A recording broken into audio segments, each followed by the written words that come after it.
नमस्कार दोस्तों, आज हम पढ़ेंगे attorney general of India, Bharat का महान्यायवादी। ये चर्चा में क्यों है? क्योंकि वर्तमान में जो महान्यायवादी है, भारत के महान्यायवादी है, उनकी पुनः नियुक्ति हुई है। क्या हुआ है?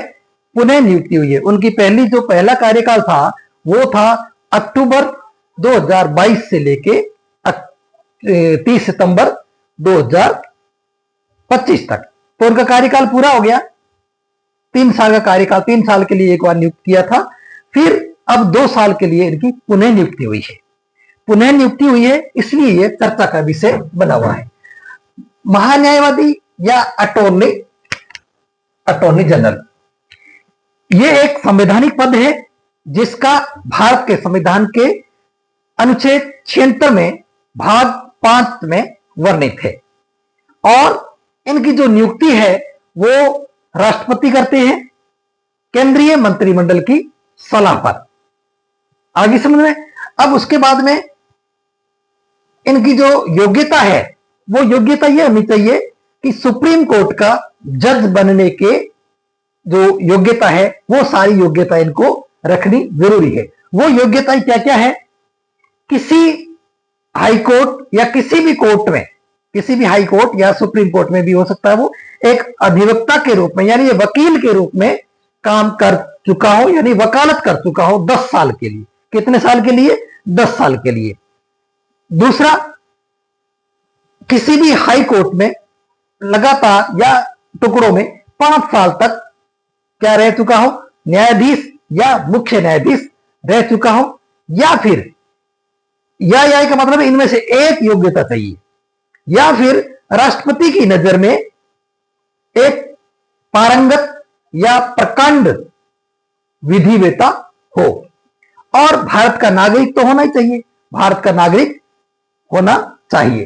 तो देखो, ये आपको बता दूं, सुप्रीम कोर्ट का जज बनने की योग्यता रखता हो, भारत का नागरिक हो, किसी हाई कोर्ट में 10 वर्ष तक वकालत कर चुका हो और किसी हाई कोर्ट में 5 वर्ष तक जज या मुख्य जज रह चुका हो और राष्ट्रपति की नजर में प्रकांड विधिवेता हो। ये सारे या है, ठीक है। या तो ये तो नहीं है, ये 10 साल की वकालत कर चुका हो, या किसी हाई कोर्ट में 5 वर्ष तक मुख्य जज या जज रह चुका हो, या राष्ट्रपति की नजर में प्रकांड विधिवेता हो, और कार्यकाल जो इनका है वो संविधान में वर्णित नहीं है, यानी संविधान चुप है इनके कार्यकाल के बारे में, लेकिन सामान्यतः 3 वर्ष तक का कार्यकाल इसमें रखा गया है। शपथ है वो शपथ नहीं लेते, इनकी नियुक्ति करते हैं कौन?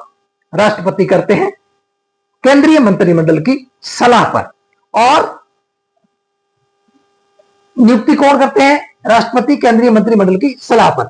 त्याग पत्र है ये राष्ट्रपति को अपने आप दे सकते हैं। अगर त्याग पत्र नहीं देते और सरकार को हटाने की मंशा होती है तो राष्ट्रपति है वो इनको हटा सकते हैं। वो भी हटाएंगे कैसे? केंद्रीय मंत्रिपरिषद की सलाह पर। फिर वेतन भत्ते, इनको वेतन भत्ते नहीं मिलते, वेतन भत्ते की जगह इनका पारिश्रमिक कहा जाता है। क्या कहा जाता है? पारिश्रमिक। पारिश्रमिक इसलिए कहा जाता है क्योंकि ये सरकारी कर्मचारी नहीं होते।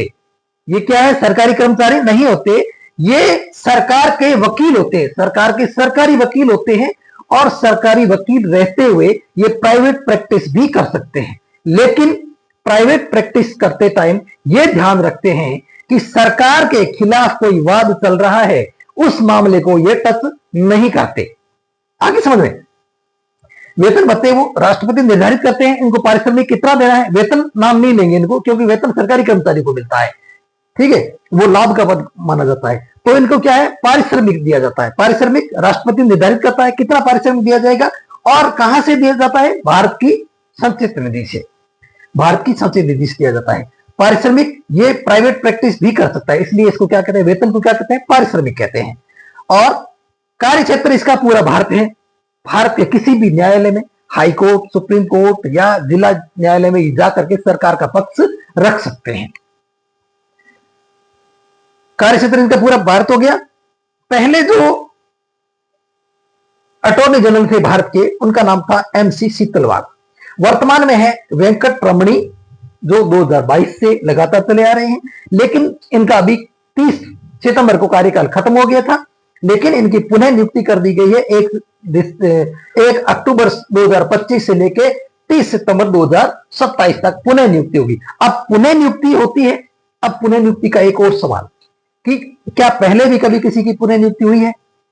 तो ये दो महानुभाव है, सोली सोराब जी और मिलन के बनर्जी, इनकी लगातार हुई है पुनः नियुक्ति। एक कार्यकाल खत्म हुआ, जस्ट दोबारा नियुक्ति दे दी, लेकिन इनकी नियुक्ति एक बार जैसे 1992 से 96 में हुई, फिर इनका बाद में 2, 4, 5 साल बाद में जाके इनकी नियुक्ति हुई। इनका भी ऐसे ही है, एक बार नियुक्ति हुई और उसके बाद में फिर नियुक्ति हुई 4, 5, 7, 8 साल बाद में, जो भी टाइम पीरियड है उसको याद करने की अपने भी जरूरी नहीं है। मेन आज चर्चा में क्यों है, तो पुनः नियुक्ति किसकी हुई? सोली सोराब जी की और मिलन के बनर्जी की, इनसे पहले, और अब इनकी पुनः नियुक्ति हुई। ये चर्चा में क्यों रहा? क्योंकि इनकी पुनः नियुक्ति हुई है। और एक स्पेशल ये भी बन सकता है कि इनकी लगातार पुनः नियुक्ति हुई है, इनकी टाइम पीरियड के बाद में, इनका टाइम अलग अलग हुआ और उनके बाद में इनकी पुनः नियुक्ति हुई है, तो इसलिए ये चर्चा का विषय रहा। तो ये था आपका महान्यायवादी। बहुत ही सुंदर टॉपिक है, बहुत ही अच्छा टॉपिक है। ये महान्यायवादी कौन होते हैं? भारत सरकार के वकील होते हैं, भारत सरकार की वकालत करते हैं किसी भी मामले में, किसी भी हाई कोर्ट में, कहीं भी। तो नमस्कार, धन्यवाद। आप अपने दोस्तों को भी शेयर कीजिए और करंट के मुद्दे आपके सामने हम लाते रहेंगे। धन्यवाद, नमस्कार, शेयर जरूर कीजिए भाई।